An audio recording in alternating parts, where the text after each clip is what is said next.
So, unlike last week, we will actually be getting an update for Throne and Liberty this week. The Korean developers for their version have just posted an update list which comes with a bunch of new weapon skill changes, some archboss adjustments including with materials, and there's also some new event info with some new sales and a new outfit and weapon skins. Last week we didn't exactly get an update, although we did have a little bit of downtime just to fix some stability issues. It has been confirmed we are getting region merges this week, March the 12th, but they still, as of yet, have not posted the exact list of which servers are getting merged with what. So let's jump into the details of everything we know so far with this week's update. These things come from the Korean server, so of course are open to change, and there will be some errors in translation.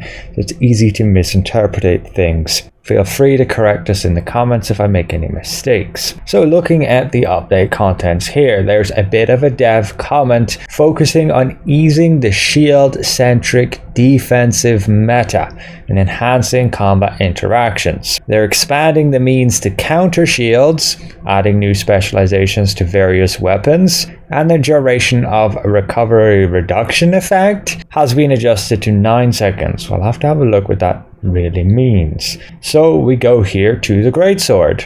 Oh yes, this is the healing reduction. They are giving it a massive buff. It's going from just 6 seconds to a full 9 seconds now. Combo a few other abilities with it and you can basically lock down a target to never receive real healing. But that doesn't affect shields, right? However, with Brave Slap, not actually sure which greatsword ability that is, it gets a new shield specialization, Shield Weakening. You'll need to spend 3 points to get it, and the amount of shield received is reduced by 80% for 9 seconds. So here come the new shield reduction received effects, preventing your target from getting meaningful amount of shields reapplied. But moving on to the dagger, just a quick skill fix here. A buff to this skill, so it will deal 100% additional damage if the target has a shield, and Vampiric Strike specialization will have the new ability for shield reduction. Total of 9 seconds. People actually might use this skill now. And it's confirmed they're also increasing the duration of the knife throwing heal reduction effect from 6 to 9 seconds too, along with a fix where the projectile damage was not applied to enemy characters after the first 5 hits when a secondary weapon was activated, so you're offhand. Looking at the crossbow, I believe this is weak point shot, increasing the duration to 9 seconds rather than just 6 here. And multiple shots, this is probably multi-shot. They've added the specialization to remove shield.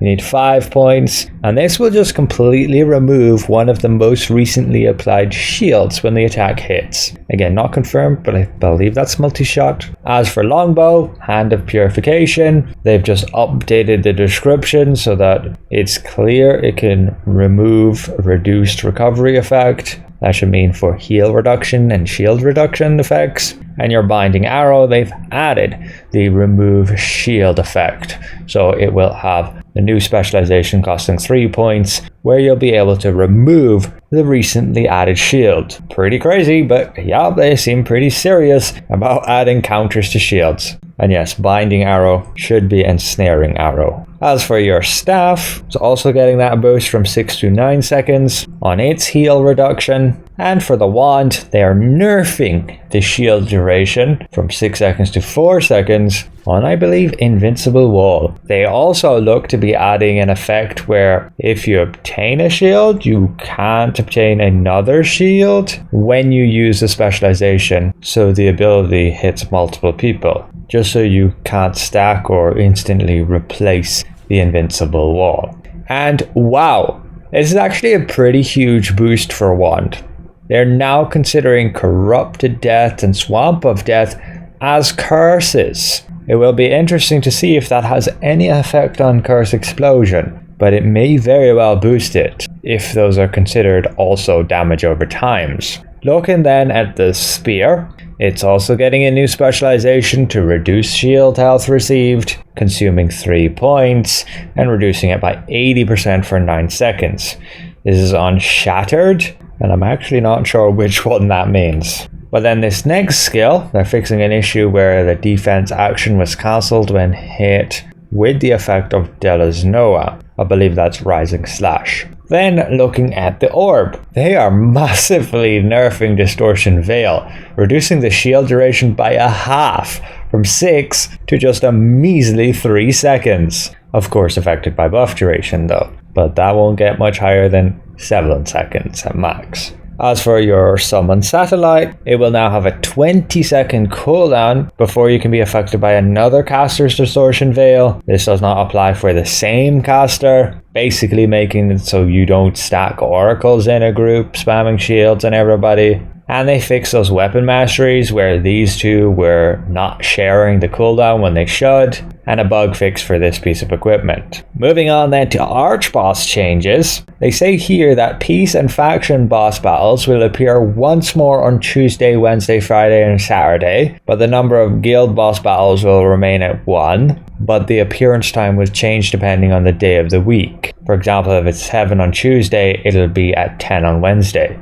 As for those materials, they're reducing the amount obtained from Guild Wars and increasing the amount from Peace and Faction Wars. Don't know by how much, but I guess that's a decent change. The quantity obtained when destroying a part has been reduced, and the additional drops have been added when defeating an Archboss. The quantity of the weapon materials awarded in Archboss Peace has been reduced due to the addition of the new peace schedules. I'm a bit confused between this saying it will add more, but then this saying it would add less. That's Tevinton Queen Belandia fragments along with Cordy branches. But that's about it.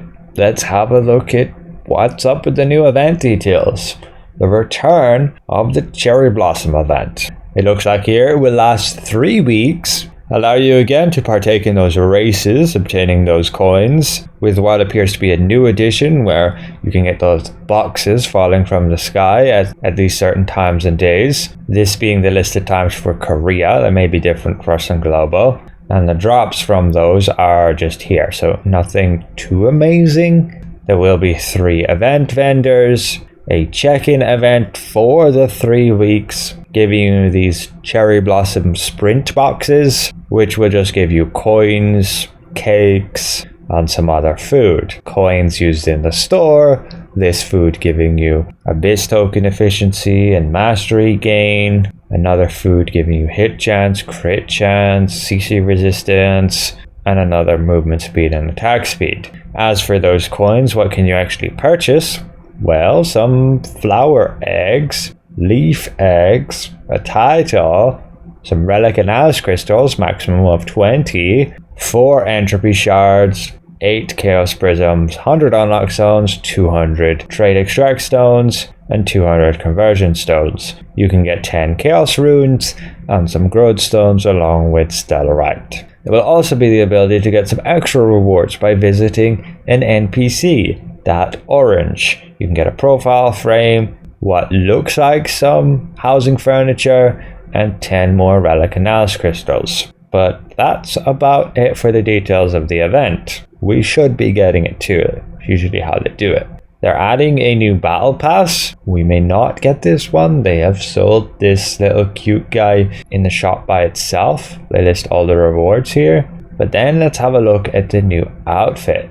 You may or may not like it, but we can see this is the skin for the male character, and then without the decoration, simply removing the cape. Then for the female character, I think it looks pretty decent. I like sets with armor, looking a little bit more grounded and realistic. This is it without the cape. You can probably change all the colors too. And then there are some new weapons, which I don't really think fit too well with the outfit. That's the great sword, sword and shield, daggers, crossbow, longbow, staff, book and wand, spear, and finally orb. Yeah, they don't to me look like they really go with the outfit.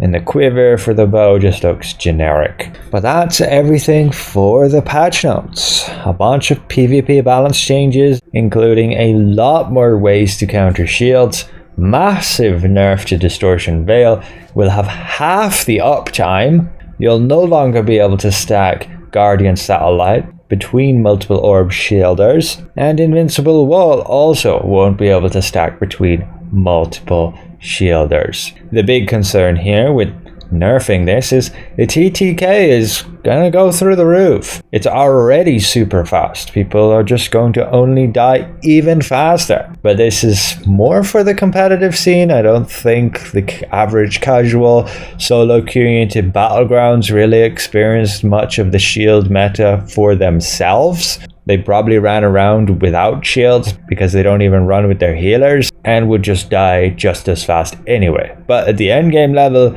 people are going to start using these shield counters, those new abilities to actually strip away shields, along with reducing any received by 80%, will just mean, yeah, you're going to be sitting there without any real healing received, without any real shielding received, and just die so fast. Many of you were hoping that they would at least adjust some way or another the maximum DPS people can output. But potentially people need to stop running glass cannon and run more defensive orientated builds again. Maybe that's what the devs are hoping. But if everybody just continues to run glass cannon and people keep complaining about dying so fast, maybe the devs will just straight up adjust the amount of damage people can deal. But who knows? Look forward to some official confirmation on Wednesday for the global patch notes, along with more details on the exact servers that are getting merged with what. So thanks again for watching, and we'll see you guys